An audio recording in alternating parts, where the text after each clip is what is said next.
569 day of Russian aggression Strait of Ukraine, the situation at the front. The eastern region dominates headlines today, marking significant strategic developments and tactical shifts on the battlefield.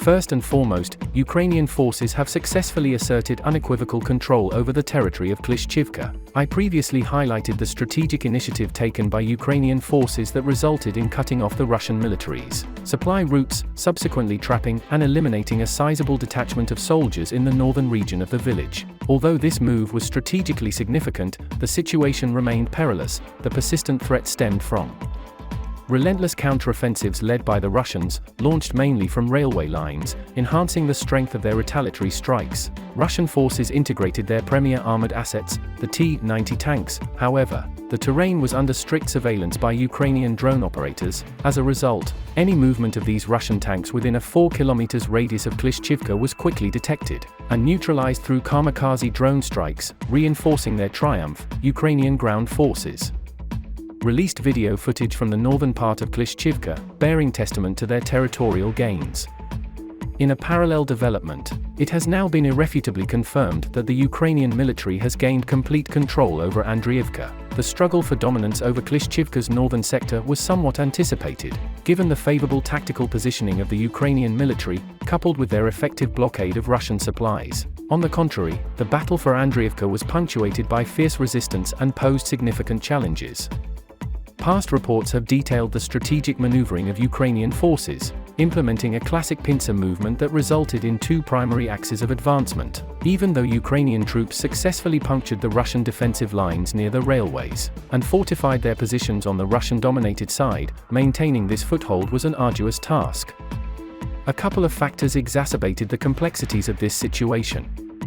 Recognizing the potential entrapment and impending supply shortages, Russian forces resorted to aggressive assault strategies, launching successive offensive units aimed at ousting Ukrainian soldiers from their newly acquired positions. Recently disclosed footage chronicles Russian troops approaching Ukrainian posts located within tree cover south of Andriivka. Supplementary video evidence from Ukrainian soldiers vividly showcases their defensive tactics, specifically designed to maintain oversight of supply routes and thereby limit the inflow of reinforcements and ammunition to primary Russian fortifications.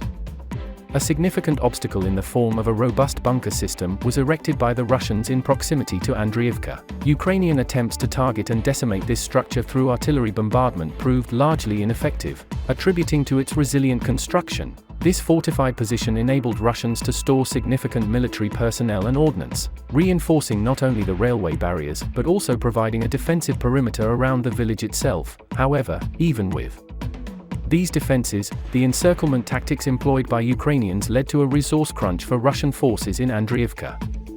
Highlighting the scale of Ukrainian successes, the head of the esteemed Ukrainian 3rd Assault Brigade detailed their notable achievements over the recent days. They managed to neutralize key personnel from the Russian 72nd Brigade, including its reconnaissance leader, commanders of all battalions, a significant portion of its staff including officers, and numerous equipment.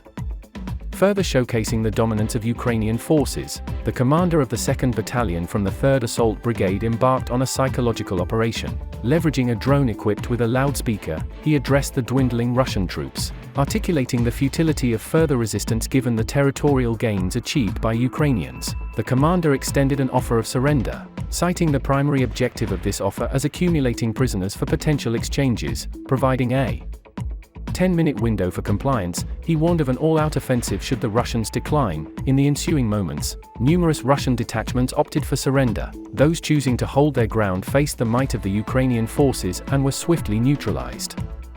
In summation, the day marked another leap forward for Ukrainian forces, liberating 2 additional settlements and pushing the active combat zone further to the east. The Russian defensive alignment along the railway embankments appears fractured, with breaches reported at a minimum of 4 distinct locations. Currently, the Ukrainian forces are consolidating their grip on these new territories, while also focusing on any residual Russian posts along the railway lines. In the backdrop of these developments, Russian forces in Kurdyamivka and Ozarianivka are undoubtedly on high alert, potentially next in line to face Ukrainian advances.